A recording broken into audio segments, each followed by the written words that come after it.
Hi everyone, so more details on what things I've tried with it. As you see here, I actually cut the tube, insert another tube so I can drain the unit and put something in between when I was experimenting with it. I actually possess a little portable pump, and I was using that for some of the experiments I did. It's connected to the battery. I think I just burned it because, I actually burned the wire off. Okay, so that was the smoke. Anyways, this pump, in, out, comes from left, comes out, comes from right, comes out to the left. But if you reverse the polarity, it goes other direction. But anyways, I put the pump right here. So I actually forced the water from the reservoir. I forced it into the cell. Okay, and this pump does pretty good pressure, so the water was almost the same flow as when you open the tap in the kitchen. And it was forcing the water into the cell. Instead of having kind of when you have a big bubble, then you have a lot of foam, then you have a big bubble again, I had a constant water supply with many little bubbles. It seemed to decrease the oxyhydrogen supply, but I noticed a big difference on the cooling. As I mentioned before, plate, I couldn't touch it. As soon as I turned on the pump, about half a minute later, the plate was very cool. I could put my finger on it and I could feel the big difference. Unfortunately, I don't have an infrared meter with me or actual proper amp meter, so I can't tell you more digital measured results other than did I burn my finger or not. I will get that later. But for now I'll play with that. Back to the pump. You see there's not a cut. I used the pump. I put the pump in here, and what I was doing is I was actually sucking because this pump is capable of pumping the air and the liquids. Like, it doesn't care. So what I was doing, I was actually sucking the oxyhydrogen foam out of the cell and back into the reservoir, which made no difference on the production, and yet it was pretty. It looked pretty, but it made no difference on the production and no difference on the cooling. So that was a waste. And let me actually turn this on so you can see how it works. Got that. So we're gonna have bubbles now, and let me turn on the valve. Here you go.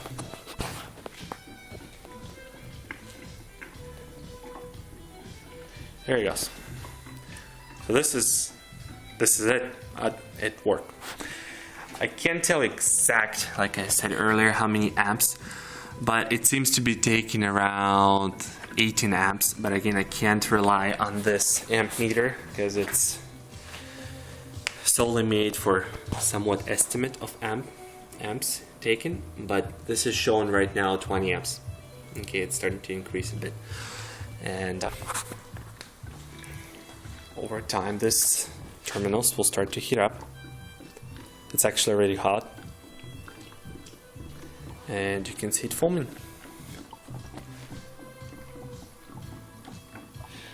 Check valve, I see the check valve did a job. As soon as I turned it off, it didn't let the water from the bubbler to be sucked in back into the reservoir, and that seems pretty good so far. So yeah, the pump, put it in here, made no difference to suck the foam out, but if you force the water in, it will actually keep it cooler because it's the circulation, but you will lose a little on the hydrogen, oxyhydrogen, from what it seems. Yeah, so that's working like that.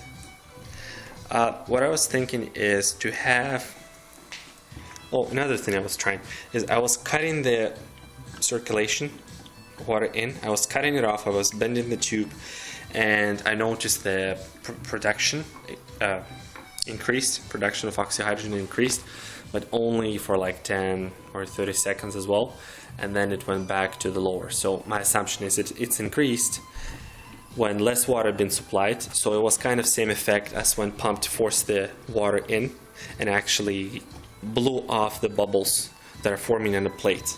So there was no enough time to form as much bubbles, I suppose.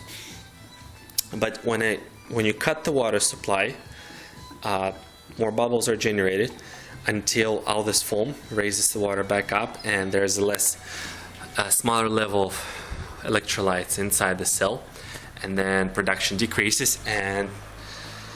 But don't quote me on that. I think the temperature of the terminals increased. Okay, temperature of the terminal right now of the positive, I can't put my finger on it. It's too hot. I will burn myself.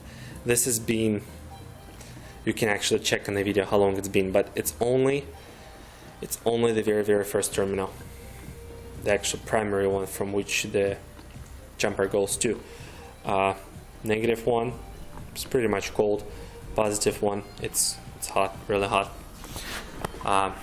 It's not because of the bed connection, actually. You might think it's from the alligator. I tried to repositioning the alligator clip to a different position and actually forcing it to squish, and I don't believe it's a bed connection. I think it's,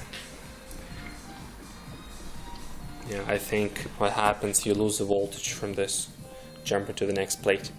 But I was measuring, the voltage difference was about, I don't know, 0.2 volts, a little less than a quarter between them. And yeah, so in combination with a pump, what could be used is, when pump is not pumping, water can come through, or it can, but very slowly. So if put this pump onto the forcing the water in and actually run it for about 10 to 15 seconds once a minute, this should increase the production of the gas. Because what will happen when pump works, you actually blow the bubbles out and cool down the plates, chill the plates. Then it will stop, which will be same as cutting the water supply, and that will increase the oxyhydrogen production.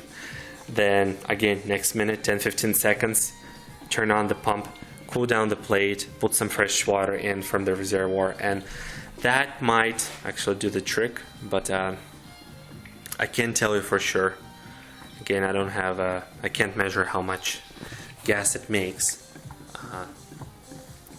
Let me switch to the higher power, to the car starting mode. That draws more amps, and you put the fan on, so it cools. See, that's how it is. It cools the transformer, cools the rectifier bridge. Actually, it seems only halfway for rectifier bridge, because there's only two diodes, not 4. So, but anyways, right now it's drawing a little over 20 amps, and it does seem to produce more gas. I don't know if you can see it or not, but it's kind of white. And terminals, real hot. These two are cold. The other one is barely warm to the touch. So only one of them is hot, +1.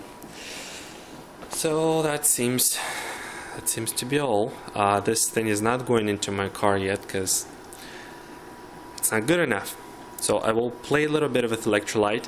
Right now it's a very light mixture. I can't tell you how many spoons of sodium hydroxide is in it, but it was quite a few. I have a few jugs of it here, and I loosened that up mixture a bit so it's not as concentrated, and the amperes seem to drop, and production went down a little bit. But I was comparing how many amps it was taking to compare how much less gas it produces. It doesn't seem to worth it because the water temperature was increasing real hot and it was taking a lot of current, but you didn't see much of the progress of it. So yeah, let me play around with it. I'll tell you more of the progress.